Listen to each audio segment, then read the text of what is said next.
What's up, guys? It's Bobby Buckets, professional NBA 2K League player for the Indiana Pacers. I am back to give you guys another video. In this video, I will be talking about what you need to do to make the NBA 2K League. If you haven't already, check out the first video where I go over the basic things, the process and how it works. In this video, I'll be going more in depth on the things you got to do to stand out to make the NBA 2K League. So let's jump right into it. The first thing to stand out is you got to play competitively. What this means, there's a lot of different competitive leagues that you can play 2K in that you might not even know about. There's amateur leagues. If you go on Twitter, you can look up WR Pro Am League, SL2K. If you play Team Up or anything like that, they got 2K gods. You should try to find all these leagues, play competitively. And what this does, you'll be playing against other players that are top players and that all are trying to make the league. Most league players, they've played competitively in these different leagues, and it's important because it shows that you can play against some of the best, and you really want to make sure that you compete and play well, and it's only going to help you improve. If you think you're a best player and made for the 2K League, you got to prove it versus the best. Second thing is keeping film. If you're playing in these leagues, you go against league players or other top players, top teams. What you want to do, keep film, whether you're streaming on Twitch, you post them on YouTube. Post your top games on YouTube so you have like a portfolio, pretty much a resume of top teams and your best games, win or lose. Scouts and GMs of the league, they want to have film when you're talking to them, trying to make the league. They want to see how you play against top players. They're not just always going to go searching for film or just go by combine film. So keep film versus top teams when you play well, win or lose, and it'll help you when it's time, when you're going through interviews and teams are looking for their players. So number two, make sure you got film. The third thing is to market yourself. You want to make sure that you stand out, however it is. So for me, example, I made my own draft hopefuls video. If you look at the league channel, they make draft hopeful videos for some of the top prospects going in the draft. I decided that I was going to make my own, talk about ways that I stand out, talk about my life. And, that video that I made blew up on Twitter. It has over 12,000 views on Twitter, which I think it was huge for me getting drafted.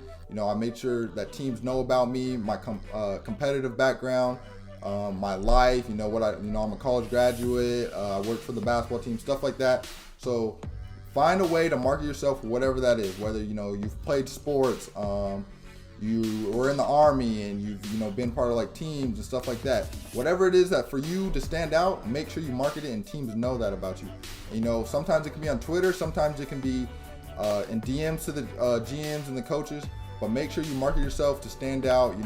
When the things is tough and the skill gap's low, you got to find a way to put yourself over the top. The fourth thing is go to league events.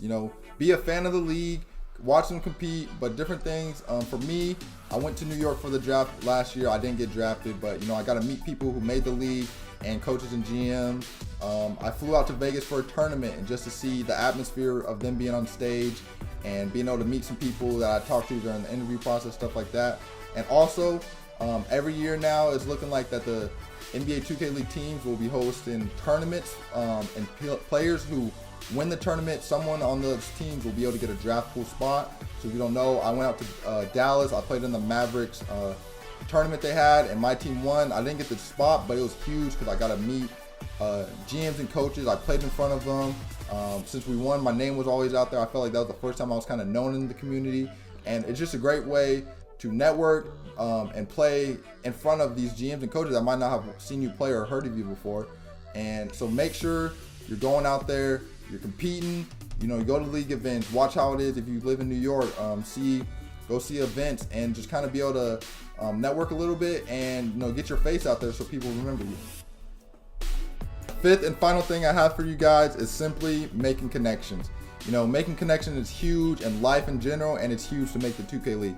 Everyone will say it's buddy, but this is coming from someone who, I'd never had played with league players before and had that connection. I didn't have no connections in the NBA 2K League, and I made it.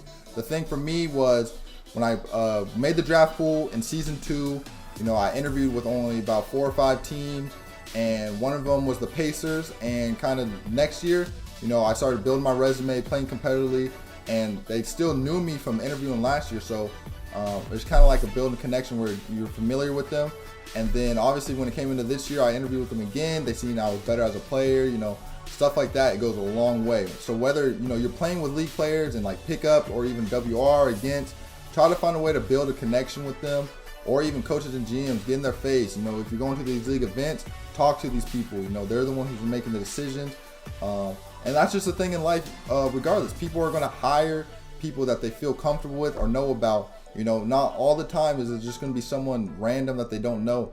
So it doesn't have to mean, you know, buddy, you got to be their best friend, but you want to be known to these people, and that's kind of something that goes with building connections. So that's going to wrap it up for this video. If you guys find this video helpful, go ahead and give it a like and subscribe to the channel. Let me know in the comments of any other videos that you think, you know, would be helpful, any other tips, and I'll try to, you know, bring what you guys want to the channel and help out. So once again, appreciate everyone who tuned in, and I hope to see you in the next one.